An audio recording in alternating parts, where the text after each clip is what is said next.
உலகெங்கிலும் இருந்து இந்த நிகழ்வை பார்த்து கொண்டிருக்கின்ற சன் தொலைக்காட்சி நேயர்களுக்கு அன்பின் வணக்கம்.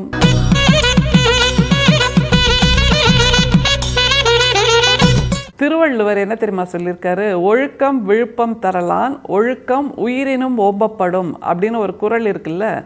ஒழுக்கம் உயிரினும் ஓம்பப்படும் அப்படின்னு வள்ளுவர் சொல்கிறாரு. கரண ஒழுக்கம் அப்படின்னு வள்ளலார் சொல்கிறார். நாம் குழந்தைகளை வளர்க்கும் போது ஒரு வார்த்தையை சொல்லி சொல்லி வளர்ப்போம். என்ன தெரியுமில்ல, ஒழுங்காக இருக்கணும், ஒழுக்கமாக நடந்துக்கணும், ஒழுங்கீனமாக இருக்கக்கூடாது அப்படின்னு சொல்லுவோம்ல. அந்த ஒழுங்கீனமாக இருக்கக்கூடாது, ஒழுக்கமாக இருக்கணும், ஒழுங்காக இருக்கணும் அப்படிங்கிறத பற்றி வள்ளல் பிரான் சொல்கின்ற கரண ஒழுக்கம் அப்படிங்கிறது தான் இன்றைக்கி பார்க்குறோம். 8 வகையான ஒழுக்கங்களை அவர் அதில் சொல்கிறாரு.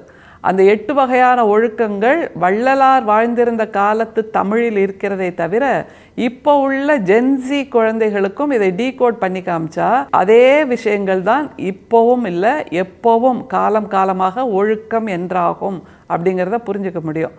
வள்ளல் பிரான் என்ன சொல்றாருங்கிறத பார்க்கலாமா?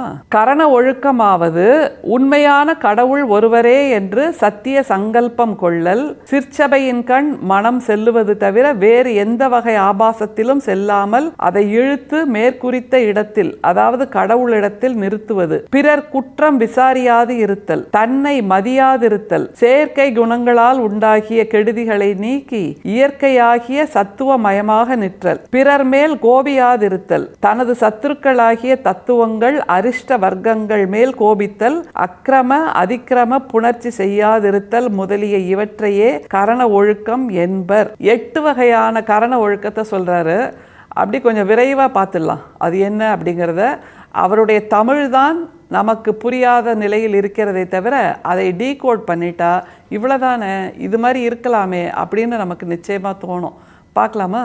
கடவுள் ஒருவரே என்று சத்திய சங்கல்பம் கொள்ளல். வேற ஒண்ணுமே இல்லை. இதுதான் கடவுளா, அதுதான் கடவுளா, கடவுளுக்கு 4 கை இருக்குமா, 8 கை இருக்குமா, 4 தலை இருக்குமா, 8 தலை இருக்குமா, எதையுமே யோசித்து கொண்டிருக்காமல் லவ் இஸ் காட் என்று ஒரே ஒரு அன்பு மட்டுமே இறை என்கின்ற அந்த சிந்தனையோடு இருத்தல், அந்த தத்துவத்தோடு இருத்தல், அதான் ஒரே சிந்தனையோடு இருத்தல் என்று சொல்கிறார்.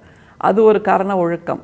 2வது பாருங்க, சிற்சபையின் கண் மனம் செல்லுவது தவிர வேறு எந்த வகை ஆபாசத்திலும் செல்லாமல் அதை இழுத்து மேற்குறித்த இடத்தில், அதாவது கடவுள் இடத்தில் நிறுத்துவது.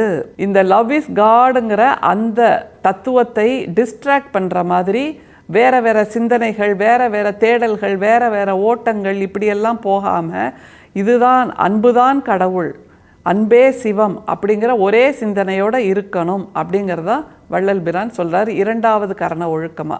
3வது பிறர் குற்றம் விசாரியாது இருத்தல். பிறர் குற்றம் விசாரியாது இருத்தல்னா மற்றவர்களுடைய குற்றம் குறைன்னு இருக்குல்ல. எப்போ பாரு அவரா, ஐயோ அவர்கிட்ட போகாதப்பா, அவர் இப்படி பேசுவார், இந்த பொண்ணா வேண்டாம் வேண்டாம், அந்த பொண்ணு இப்படி பேசும், இவளுக்கு இது சரியே இருக்காது, இந்த குணமே இல்லை அவள்கிட்ட அப்படின்னு மற்றவங்களோட குற்றம் குறைகளை நாம் விசாரிக்காமல் அதை பற்றியே பேசாமல் இருக்க வேண்டும். நோ பிளேம் கேம், அதுதான் அதில் மிக முக்கியம். நோ கம்ப்ளைண்ட் கேம் அப்படிங்கிறது தான் வள்ளல் பிரான் சொல்கிறாரு. தமிழில் இப்படி வேற சொல்லுவோம்ல, மற்றவர்களை பற்றி நீ ஒரு விரலை நீட்டி குற்றம் சாட்டினால் உன்னை நோக்கி 4 விரல் இருக்குது, உன் முதுகில் உள்ள அழுக்கு உனக்கு தெரியாது அப்படிம்போல அதைத்தான் வள்ளல் பிரான் பிறர் குற்றம் விசாரியாதிருத்தல் அப்படின்னு சொல்கிறார். 4வது கரண ஒழுக்கம் தன்னை மதியாதிருத்தல். அது எப்படிங்க முடியும் அப்படின்னு கேட்பீங்க. தன்னை மதியாதிருத்தல்னா சுயமரியாதையை இழத்தல் என்பது அல்ல, ஆனால் சுய டாம்பீகம் அப்படின்னு இருக்குல்ல, சுய கௌரவம், சுய தம்பட்டம், அதுதான் வேண்டாங்கிறாரு. சுய மரியாதையை வேண்டாம் என்று சொல்லவில்லை, சுய தம்பட்டம், ஈகோ, ப்ளோட்டட் அப் ஈகோன்னு சில பேருக்கு இருக்கும். அப்படி தன்னை பற்றி மிக பெருமையாக நினச்சிப்பாங்க எல்லா விதத்திலும். அந்த மாதிரியாக தன்னை பற்றி மிக உச்சமாக மிக உயர்வாக நினைக்காதிருக்க வேண்டும். ஈகோவால் தன்னுடைய மண்டை வெடித்து விடுவது போல் நினைத்து கொள்ளாதிருக்க வேண்டும் அப்படிங்கிறத தான் வள்ளல் பிரான் சொல்கிறாரு. அதனால் சுயமரியாதை என்பதை அவர் சொல்லவில்லைங்கிறத தெளிவாக புரிஞ்சுக்கலாம். 5வது கரண ஒழுக்கம் பாருங்க, செயற்கை குணங்களால் உண்டாகிய கெடுதிகளை நீக்கி இயற்கையாகிய சத்துவமயமாக நிற்றல். அதாவது இப்போ வெளிநாட்டுக்கெல்லாம் போயிட்டு வந்துட்டாங்கன்னு வைங்களேன், அவங்க ஒரு முறை ஃபாரின் ரிட்டர்ன் ஆயாச்சுன்னா அங்கே உள்ளவங்கள மாதிரியே தோளை குலுக்கி பேசுவது, நுனி நாக்கில் பேசுவது, அப்படியே நான் ஃபாரின் ரிட்டர்ன் ஆக்கும் அப்படின்னு பேசுவது அங்கே உள்ள சில உடல் மொழியை பாடி லாங்குவேஜை கற்றுக்கிட்டு வந்து இங்கே நம்மக்கிட்ட பேசுகிறது அப்படிங்கிற மாதிரி மாறிடுவாங்க தெரியுமா செயற்கையாக. அதைத்தான் வேண்டாம் என்கிறார். அது மாதிரி இல்லாமல் இயற்கையாக உனக்கு என்ன இயல்போ அந்த மாதிரியே நீ இரு, அதுதான் உன்னுடைய கரண ஒழுக்கம். செயற்கையால் உண்டாகக்கூடிய அந்த செய்கைகளை நீ உன்னுடையதாக ஆக்கி கொள்ளாதே அப்படின்னு சொல்கிறார். 6வது ஒழுக்கம் பாருங்க. தனது சத்துருக்களாகிய தத்துவங்கள் அரிஷ்ட வர்க்கங்கள் மேல் கோபித்தல். தனது சத்துருக்களாகிய அரிஷ்ட வர்க்கங்கள் தத்துவங்கள் அப்படிங்கிறார். அதை செய்யாமல் இருக்கணும் அப்படின்னு அடுத்த கரண ஒழுக்கத்தோடு சேர்த்து சொல்கிறார். அதை அப்படி புரிஞ்சுக்கணும். திரும்ப பார்த்துடலாம் அதை. தனது சத்துருக்களாகிய தத்துவங்கள் அரிஷ்ட வர்க்கங்கள் மேல் கோபித்தல், அக்கிரம அதிக்கிரம புணர்ச்சி செய்யாதிருத்தல் முதலிய இவற்றையே கரண ஒழுக்கம் என்பர். அப்படின்னா அந்த தத்துவங்கள் அரிஷ்ட வர்க்கங்கள் மீது கோபித்தல் கூடாது அப்படின்னு வள்ளல் சொல்றார். தத்துவங்கள் எனக்கு எதிராக இருக்கக்கூடிய ஒரு தத்துவமாக கூட இருக்கட்டும், அதை சொல்லுவதற்கு அவருக்கு உரிமை இருக்கிறது. ஆனால் அதை என் மீது திணிக்கக்கூடாது என்கின்ற புரிதல் இருக்க வேண்டும். அந்த தத்துவத்தை நான் கோபிக்காது இருக்க வேண்டும்.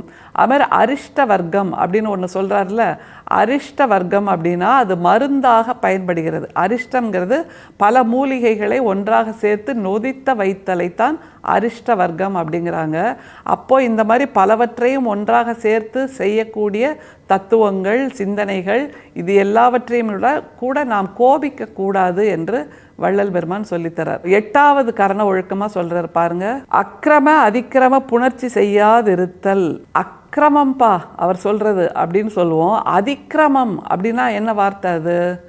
அதிக்கிரமம் அப்படின்னா இந்த பூமியில் வாழ்வதற்கு, இந்த புவியில் வாழ்வதற்கு, இந்த பிரபஞ்சத்தில் வாழ்வதற்கு எதெல்லாம் தடையாக இருக்குமோ, எதெல்லாம் தவறு என்று இந்த பூமி சொல்லுமோ, எதெல்லாம் செய்யக்கூடாதவை என்று இந்த பிரபஞ்சம் சொல்லுமோ அதை செய்யாதிருத்தல். அதாவது த சின் அப்படின்னு சொல்லுவோம்ல, மிகப்பெரிய பாவம், மிகப்பெரிய குற்றம், கொலை, களவு, வன்புணர்ச்சி போன்ற இந்த மாதிரியான குற்றங்களை செய்யாதிருத்தல் தான் அதிக்கிரமம் செய்யாதிருத்தல் என்றாகும். அக்கிரமம் கூட இப்போதெல்லாம் நமக்கு பழகிய வார்த்தையாக இருக்கிறது. ஆனால் அதிக்கிரமம் என்பது செய்யக்கூடாத மாபாதக செயல், அதை செய்யாமல் இருப்பது தான் கரண ஒழுக்கம் என்று சொல்கிறார். 8 வகையான கரண ஒழுக்கங்களை சொல்கிறார். இது எல்லா காலத்துக்கும் பொருந்தி வருகின்ற கரண ஒழுக்கம்தான். சன்மார்க்கத்துக்கும் சன்மார்க்கிகளுக்கும் மட்டுமே இல்லை, அதில் இல்லாதவர்கள், வேறு பாதையில் நடப்பவர்கள் கூட இது போன்ற குண நலன்களோடு இருக்க வேண்டும் என்பதைத்தான் வள்ளல் பிரான் சொல்லித் தருகிறார். இந்த குண நலன்கள் என்பவை வாழ்க்கைக்கான குண நலன்கள். இதில் சமயம் கிடையாது, சாதி கிடையாது, மதம் கிடையாது.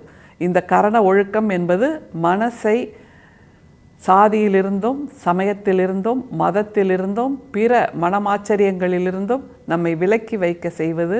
எனவே இந்த குண நலன்களை நம்முடைய குண நலன்களாக நாம் ஏற்றுக்கொள்வோம். அதன் மூலமாக நாம் இன்னமும் மெருகேறுவோம். அருட்பெரும் சோதி, அருட்பெரும் சோதி, தனிப்பெரும் கருணை, அருட்பெரும் சோதி. மீண்டும் சந்திப்போம். நன்றி, வணக்கம்.